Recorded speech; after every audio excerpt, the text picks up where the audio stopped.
अंधेरी रात थी, बारिश थम चुकी थी, लेकिन हवा में नमी और सन्नाटा घुला हुआ था। एक शख्स, अली, तेजी से सुनसान गली में चल रहा था।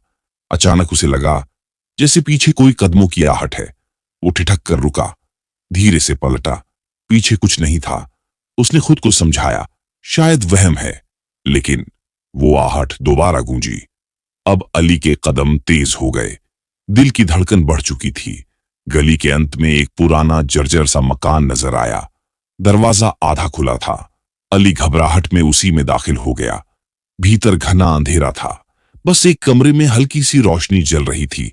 वो डरते डरते उसी ओर बढ़ा। कमरे के बीचों बीच एक लकड़ी की कुर्सी पड़ी थी और उस पर कोई बैठा था, बिल्कुल स्थिर। अली की आवाज कांपी। कौन है?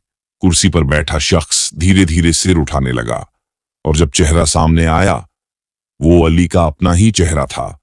स्क्रीन काली हो जाती है, सिर्फ एक फुसफुसाहट गूंजती है।